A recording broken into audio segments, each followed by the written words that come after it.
Hey everybody, I'm saxophonist, singer, songwriter Grace Kelly. Super stoked to be here today. We are talking about extended techniques on the saxophone. We're talking about bending, growling, vibrato, and really I love using extended techniques when I'm playing because to me it's that special sauce, you know? You could play a line, but then if you add some very cool techniques on the saxophone, it comes alive in a new way. I'm really excited to dive into this with you and with our students today.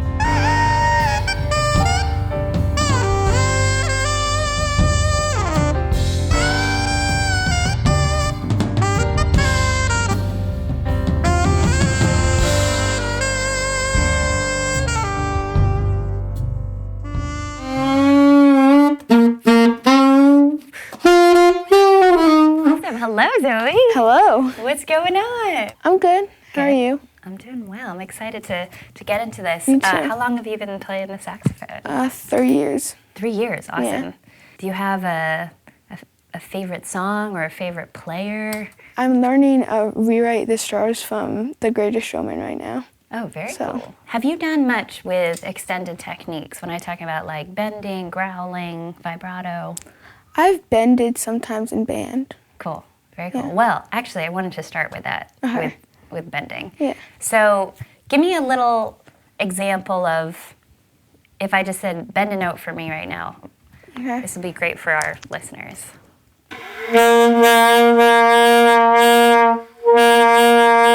Nice. So what Zoe's doing is she's actually using her embouchure and kind of manipulating it with your lips, right? Mm-hmm. To create a bit of a warbly sound. Yeah. So there's a couple different ways we can bend.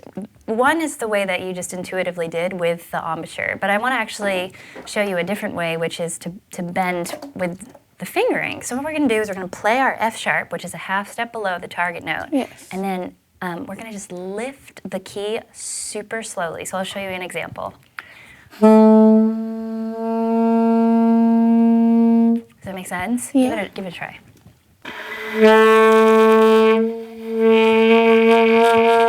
Yes. You have to be really gentle with your finger, right? See if you can stretch it out even more. See if you can bring up that key even slower. So,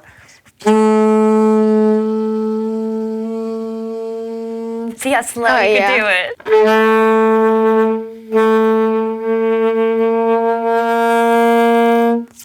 Really good. What you want to focus on in your practice session is, now I want to use that same technique with the fingering and just like slowly releasing my finger, but how smooth can I make it? So that's a beautiful job that you just did. I want to experience it now with your first way of playing it, which is with our embouchure. So what I actually want to do is I want us to play the target note, the G, and then I want us to, using our lips and our embouchure, flatten the note. And I'm actually going, ah. I'm turning I'm thinking the syllable like ah. And what that does is it allows the roof of our mouth and our throat, everything kind of opens up, and it helps to make the note a little bit rounder sounding, and also in this case, flatten that. That's it, yes. And as you practice this, you're going to become stronger, you know, with your embouchure, with your throat, and you'll be able to hold the note longer and also be able to play even bigger intervals. Try it with your octave key. Try going. Good. Just play around with your embouchure and try to flatten the note in the same breath, like. It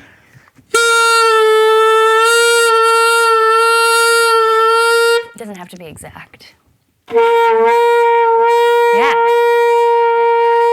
Good. Try giving it a little more air, too. That's awesome. You hear the difference of when you added a little bit more air, too. Now we can really hear that tone, you know, changing. So I want you to play the fingering for a high D. So it's just going to be your palm key note. Yeah. No octave key. Oh, I feel like I've tried this. Yeah? Yeah. Try sliding around on that one. Yeah. You're going to be able to start integrating it into your playing, you know, whether you're playing melodies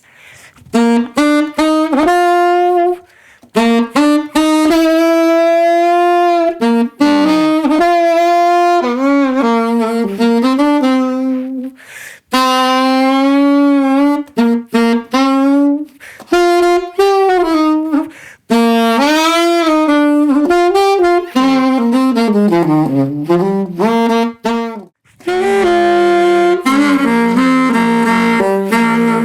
going on, Iris? I'm skipping school right now, and it's great.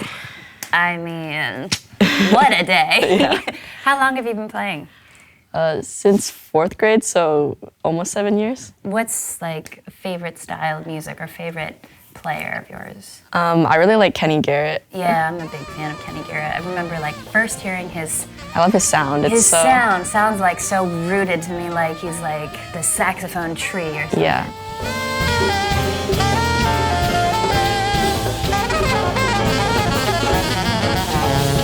So we're talking about extended techniques today. So would love to kind of thread together what we were just working on with bending. Have you done much in the extended techniques? I've tried it. Cool. So you've been in the room. So let's hear some bends from you. It like- doesn't matter what note, whatever's comfortable. Yeah, totally. And what about growling? Growling, I tried it. I think it's like you kind of sing a little bit while you're playing a note. So when we growl, we are literally like making the sound. I mean, if you want to channel your inner cookie monster, it's like cookie. Yeah. It's important to kind of push enough air, because when we push a little bit more air, our vocal folds are vibrating, Yeah. and that's what creates that tone. So I'm thinking like, it sounds so silly. I'm really putting Iris on the spot here, but can you give us, even before you blow through the horn, just a That's it. That's it. I want you to try to make that sound now, and now we just need to push more air through it. So that's it. That's it. When people first start growling, don't be surprised. It sounds like when it comes to growling, there's so many different players who've integrated, growling in their playing, whether it's in the jazz space and we hear someone like the great Cannonball Adderley.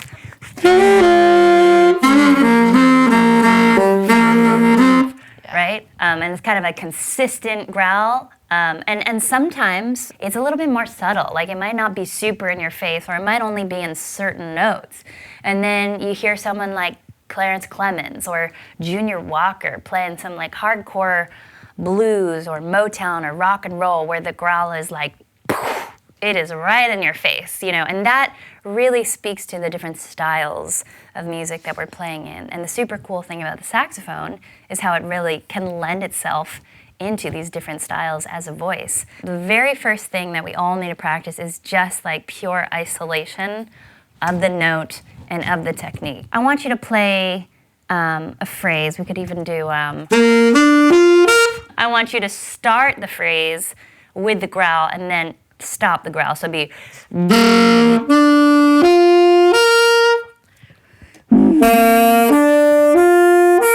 Good. Now we're gonna flip that and we're gonna play the growl on the last note. So be clean up until the last note.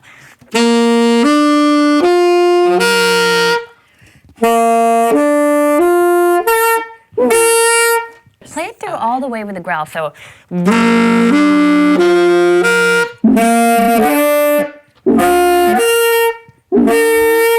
Great, exactly. And so the practice for you is going to be practicing it on a daily basis and trying to keep in one breath enough of the airflow going and the vibrations to have it be a smooth.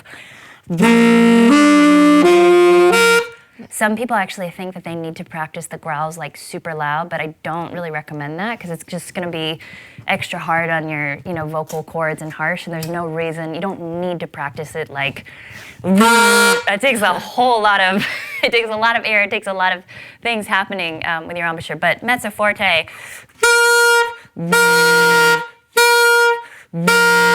And you might also want to experiment, practicing it higher in the range, lower. I wouldn't go too low, because it's hard. The lower you go, the more air you're going to need to get it. So I would do more mid-range to higher and see, okay, is there a certain range that it feels easier for me to get it? And if, say, you're playing high Cs and you feel like, oh, I'm understanding the mechanics of this, then I would just keep trying to play in that range to get it to just be totally memorized, that feel. So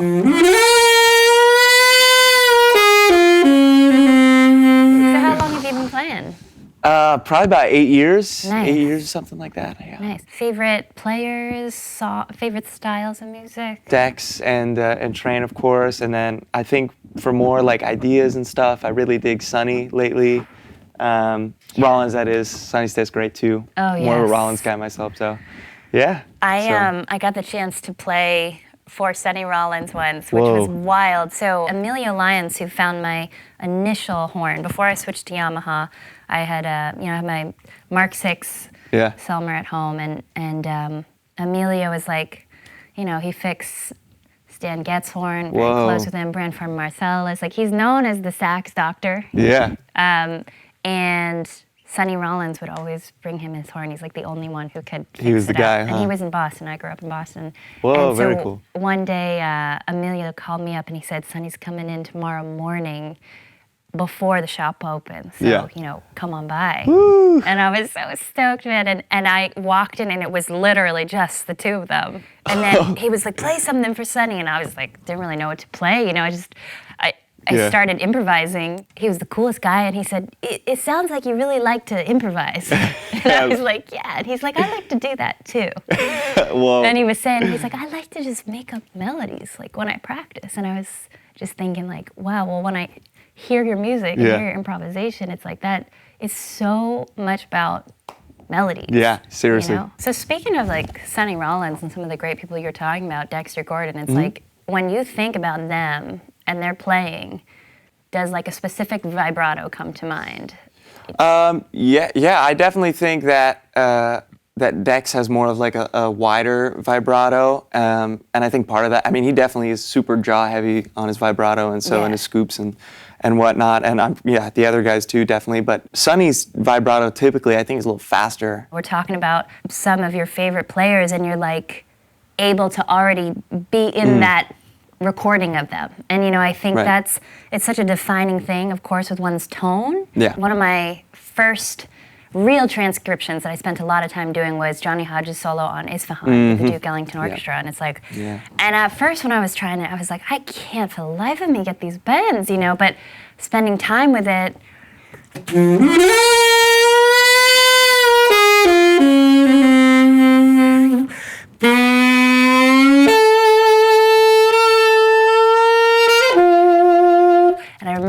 some of those notes, when he hits those, it's like a fast vibrato. Yeah, very fast. Yeah. Let's talk about how we create the sound. What are you doing physically when you're creating vibrato? Well, I think there's kind of two ways that I'm familiar with doing it. And one way would be with the jaw, so a lot of jaw movement, and then the other way is more like a vocalist would do, I suppose, with the throat, kind of more open vowel sounds. Yeah. Totally. That's exactly the way that I do it too. Cool. And when we're talking about vibrato, I think all the folks at home, if you've ever heard your favorite singer sing ah,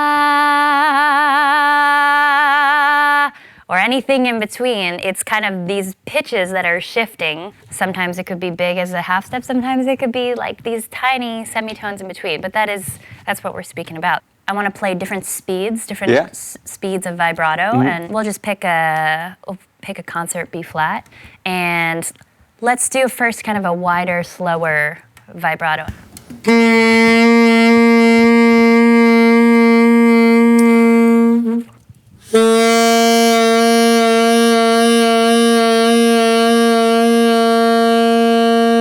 Beautiful, beautiful sound too. Thanks. When you've practiced as much as Nico's practiced, because I can already tell, even though we're meeting for the first time, he's at the point where we don't have to talk about the technicality of it because it's already there. So now we get into a really fun place of now, trying out different parameters, different speeds, different textures with it. So let's do something a little faster.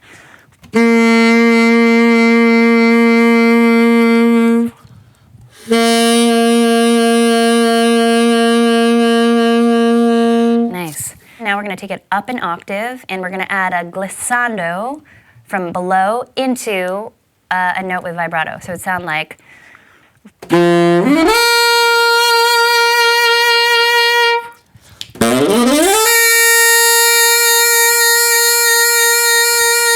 Beautiful.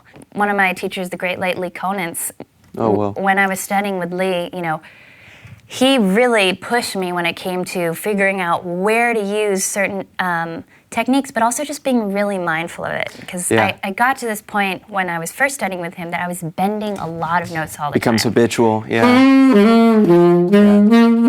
And he would stop me each time and be like, I want you to play a whole chorus on this song and not bend a single note. And I couldn't do it. Yeah. You know, and then he's like, why did you do, you know, a vibrato like that? Why did you do a bend? And it made me just become so aware of what I was playing. So we're using basically bending, growling, and vibrato. Let's use those as our main ones. And I just want to try to isolate them. First, let's just do a single note. Give me a bend.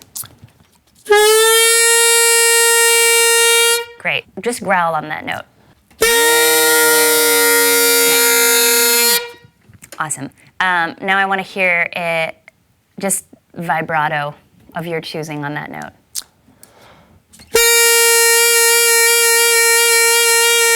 Beautiful. Now we're going to do a bend and a growl together on that note. So.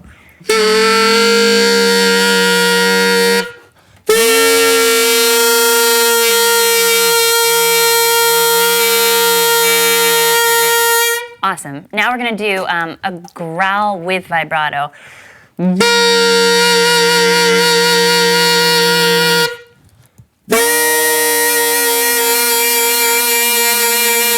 Awesome. Now we're going to do a bend with vibrato, but no growl. Bend with vibrato.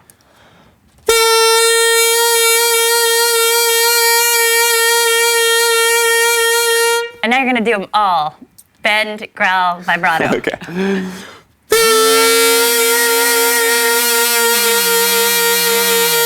Exactly. Talk to us about what's going through your brain.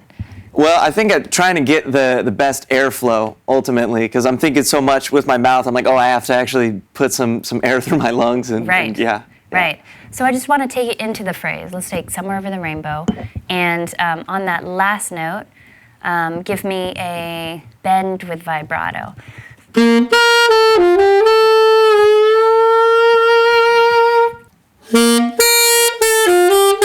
Oh, sorry, I'm doing it there.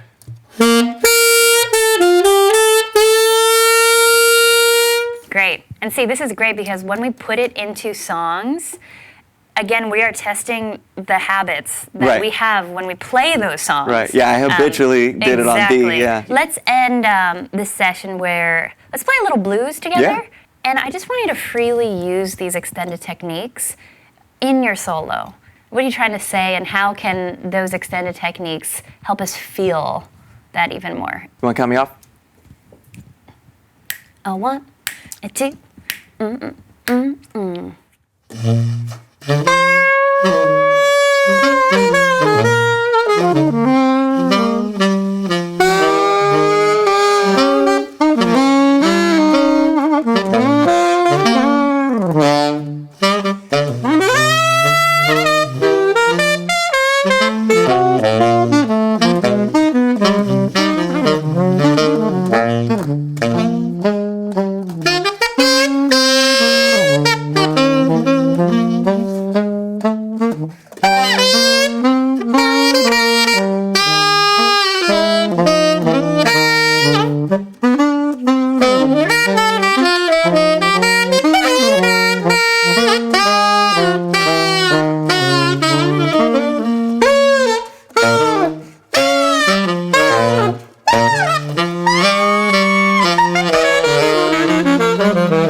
that was awesome. Yeah, good playing with you, So dude. fun.